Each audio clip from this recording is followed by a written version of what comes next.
बात करें तो अभी Redmi Note 10 जो फोन है ना, उसका प्राइस 12,500 हो गया है। 12,000 का लॉन्च हुआ था, प्राइस 500 रुपए बढ़ा दिया है। और ऐसे ही माइक्रोमैक्स इन Note 1 है, वो भी देखा है तो उसकी कीमत भी 500 रुपए इंक्रीज कर दी गई है। और देखा तो दोनों फोन का प्राइस साइलेंटली इंक्रीज कर दिया गया, बिना किसी प्रायर इंफॉर्मेशन के, बिना कोई प्रेस रिलीज के और बिना कोई स्टेटमेंट दिए। तो क्या ये चीज सही है, इसके पीछे की कहानी क्या है, इस बारे में बात करने वाले। और देख के लग रहा है कि आने वाले समय में जो 15,000 रुपए के सेगमेंट का जो फोन के जो प्राइसेस होते हैं ना, वो काफी ज्यादा इंक्रीज हो सकते हैं।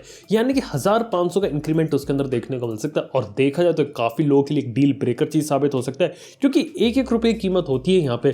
तो वीडियो अगर आप लोगों को पसंद है, इंटरेस्टिंग लगे तो लाइक कर देना। और हाँ, किस बात का वेट करो, चैनल को सब्सक्राइब करो। लेकिन सबसे पहले यहाँ पे बात करें, आखिर फोन कंपनीज जो मोबाइल फोन के प्राइसेस एकदम से बिना बता क्यों बढ़ा देती है। कई बार ये चीज जो रहती है ना, वो इंटेंशनल रहती है। कई बार हाइप क्रिएट करने के लिए एक फोन लॉन्च किया जाता है कम प्राइस के अंदर, जिससे मार्केट के अंदर उसका हाइप हो जाए, कुछ सेल तक वो सस्ते में मिलता है और उसके बाद वो महंगा हो जाता है। पास्ट में हमने काफी ज्यादा देखा, मोटोरोला के मोटो फ्यूजन जो पॉपअप कैमरे वाला फोन आया था, उसके साथ भी देखा उसका प्राइस भी 1 या 2 साल के बाद इंक्रीज हो गया था।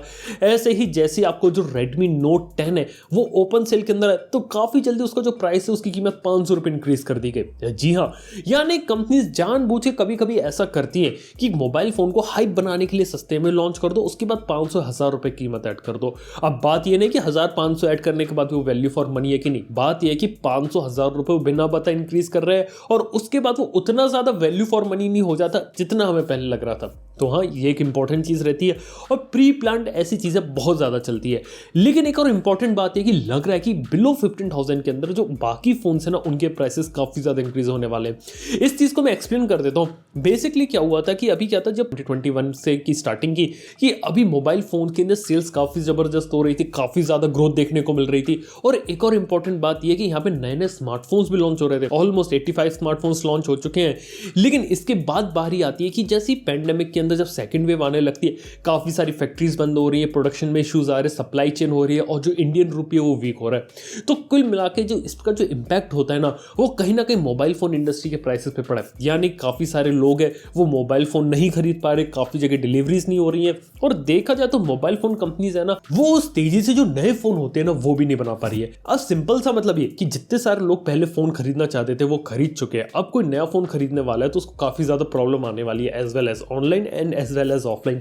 और ये कुल मिला के प्राइस को इंक्रीज कर सकता है। इवन इंडियन रुपये देखा तो वो डॉलर के हिसाब से काफी ज्यादा वीक हो गया। काफी सारे जो कंपोनेंट्स है वो इंटरनेशनल मार्केट से इंपोर्ट होते हैं डॉलर के भाव में, और जब डॉलर के भाव में जब इंडिया में इंपोर्ट आते हैं तो इंपोर्ट ड्यूटीज, रिस्ट्रिक्शंस, काफी सारी चीजें लगती है, जिससे हर कंपोनेंट की जो कीमत होती है वो कहीं 2%, 2.5% या 5% तक इंक्रीज की जाती है। इससे इंपैक्ट ये पड़ता है कि कहीं ना कहीं मोबाइल फोन की कीमत में 5 से 10% का इजाफा हो सकता है। ये मैं बात करूं मोबाइल बनाने की कीमत में, मोबाइल बेचने की कीमत में नहीं। और देखा जाए तो कंपनीज को मोबाइल फोन बनाना थोड़ा सा महंगा पड़ेगा। कब फैक्ट्रीज उनकी फुल पोटेंशियल में नहीं चल रही, तो प्रॉपर सप्लाई चेन नहीं हो पा रही, अलग अलग रीजनल लेवल पर भी लॉकडाउन वगैरह चीजें लगी हुई है। तो कहीं ना कहीं मोबाइल फोन की जो क्वांटिटीज होती है, जिस क्वांटिटीज में वो बनना चाहिए, जिसमें उनकी इन्वेंट्री तैयार होनी चाहिए, वो नहीं बन रही। और अगली इंपॉर्टेंट चीज है कि इंडिया में जो मेजोरिटी फोन बिकते हैं ना, वो बिकते हैं 15,000 के प्राइस पॉइंट पे। यानी कि 81% स्मार्टफोन जो मार्केट में बेचे जा रहे हैं, वो बेचे जा रहे हैं सब 15,000 की रेंज में।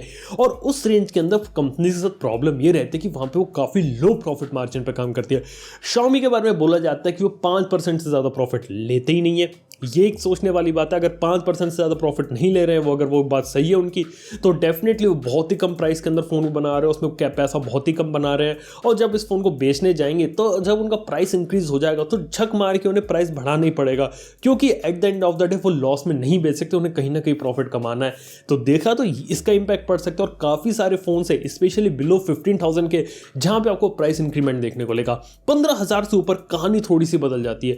कहने का मतलब है कि फ़ोन जितना ज़्यादा महंगा होता जाता है, उतने महंगे फोन पे उसका उतना ही ज्यादा मार्जिन आपको देखने को मिलता है। और जितना ज्यादा मार्जिन होगा, कंपनीज देखा तो कहीं ना कहीं उसे एब्जॉर्ब करने की कोशिश करेंगी कि मार्केट के अंदर मान लो अगर फोन बना थोड़ा सा महंगा पड़ गया, तो वो सोचेंगे कि अभी हम अपना फोन के प्राइसेस नहीं बढ़ाते, फोन के जो प्रॉफिट्स होते हैं अभी हम उसे कम कर लेते हैं, आगे चल के ज्यादा क्वांटिटीज में फोन के अंदर कमा सकती है।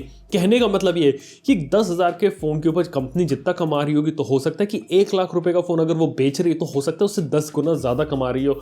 तो यहाँ पे एक डिफरेंस पड़ता है। इसलिए देखा तो जो महंगे फोन्स, फ्लैगशिप फोन्स होते हैं, वहां पर आपको इसका बड़ा इंपैक्ट देखने को नहीं मिलेगा। आपको जो इसका इंपैक्ट देखने को मिलेगा वो मिलेगा 15,000 और उससे कम के फोन के अंदर। और ये एक इंपॉर्टेंट चीज है। तो हो सकता है आने वाले समय भी तो रेडमी नोट से स्टार्टिंग हुई है, काफी सारी कंपनीज धीरे धीरे अपने फोन के प्राइसेस को इंक्रीज करना चालू करे। ये भी हो सकता है आगे चल के कि कंपनीज के जो फोन्स होते हैं, जो बेस वर्जन होते हैं 4GB 64GB वाला, इन सबको डिसकंटिन्यू करके आगे जो बड़े वर्जन होते हैं उनके ऊपर फोकस करे। ये भी कहानी हो सकती है कि बेस वर्जन पर अगर वो प्रॉफिट नहीं कमा रहे तो उसे डिसकंटिन्यू कर दो। इस टाइप की चीजें देखने को मिलेंगी। और एक और बात यह है कि ऑनलाइन और ऑफलाइन दोनों मार्केट के अंदर इस टाइप की चीजें होंगी। ऑफलाइन के अंदर भी जो सस्ते वाले फोन्स हो थोड़े से ज्यादा आपको महंगे देखने को मिल सकते हैं, लेकिन ऑफलाइन में जो महंगे फोन्स रहते हैं, तो जैसा कि मैंने आपको बताया, जहां पे मार्जिन आपको ज्यादा देखने को मिलता है, चाहे कंपनी का हो चाहे डीलर का हो, वहां पे कहीं ना कहीं थोड़ी बहुत कॉस्ट कटिंग वगैरह आपको देखने को मिलेगी और वहां पे जो फोन्स हो थोड़े बहुत सस्ते भी देखने को मिल सकते हैं। तो कहने का मतलब ये कि काफी सारे फोन्स है आज के समय में महंगे होने वाले, कुछ फोन्स है बहुत ही ज्यादा हाइप कीमत के होंगे, उनके ऊपर ज्यादा इफेक्ट नहीं पड़ेगा, और कुछ फोन्स ऐसे भी होंगे जिनका आगे चल के आपको डिस्काउंट देखने को मिलेगा। क्योंकि कई बार हमें लगता है कि फ्लैगशिप फोन बनाना काफी ज्यादा महंगा पड़ता है, लेकिन फ्लैगशिप फोन बनना आप भी जानते हो कि आईफोन को बनाने की कीमत जो कि 1.5 लाख रुपए का बिकता है, उसको बनाने की 25 से 30 हजार रुपए ही पड़ते हैं एक्चुअली में, और उसके बाद बाकी सारे कॉस्ट इंक्लूड हो जाते हैं। लेकिन फिर भी देखा तो एप्पल काफी ज्यादा प्रॉफिट कमाती है। तो ऐसे जो महंगे फोन्स होंगे ना, उनके ऊपर इंपैक्ट काफी कम पड़ने वाला है। लेकिन जो सस्ते फोन है, स्पेशली उनके जो कंपोनेंट्स के प्राइसेस में राइज अप हुआ है और सप्लाई चेन जिस तरीके से हिली है और आगे चल के जिस तरीके से डिमांड हिलने वाली है, तो वहां पे आपको इसका एक इंपैक्ट देखने को मिलेगा। तो लग रहा है कि अभी आने वाले 1-2 महीने में इस चीज का इफेक्ट आपको देखने को मिल सकता है। लेकिन अगर धीरे धीरे सारी चीज बैक ऑन ट्रैक होगी और डिमांड फिर से राइज अप होती, जैसा कि हमने हर साल देखा है अगस्त, सितंबर, अक्टूबर में, तो हो सकता है उसके बाद आपको दोबारा से जो प्राइस में ड्रॉप है और नए फोन्स के लॉन्चेस देखने को मिले, जहां पे आपको जो प्राइस है वो काफी कंट्रोल देखने को मिले। तो हाँ, दोबारा से चीजें हो सकती है। लेकिन लग रहा है कि अभी शॉर्ट टर्म बेसिस पे जो पुराने फोन लॉन्च हुए थे, उनके कहीं ना कहीं आपको कहीं ना कहीं आने वाले समय प्राइस इंक्रीमेंट देखने को मिल सकता है। तो पीछे की ये कहानी होती है। काफी सारे रीजंस होते हैं, कुछ जेन्युइन रीजन भी होते हैं कि कंपनी अपने फोन के प्राइसेस क्यों बढ़ा देती है, और कुछ ऐसे रीजन भी होते हैं कि कंपनी की सोची समझी साजिश भी रहती है कि सस्ते में पहले फोन को निकालो, हाइप बनाओ, उसके बाद फोन जब पॉपुलर हो जाए तो धीरे धीरे उसके प्राइसेस बढ़ा दो। या फिर ये भी हो सकता है कि सब आगे चल के उसका जो बेस वर्जन होता है ना, उसे भी डिसकंटिन्यू कर दो। तो हाँ, इस तरीके से कहानी चल रही है। बाकी इस बारे में आप लोग के ओपिनियन है, क्या सोचते हैं, बात नीचे कमेंट करना ना भूलो। वीडियो अगर आप लोगों को पसंद तो प्लीज लाइक करना, चैनल को सब्सक्राइब कर लेना। थैंक यू आपको वीडियो देखने के लिए। मैं आप समझो नेक्स्ट वन में। Good bye.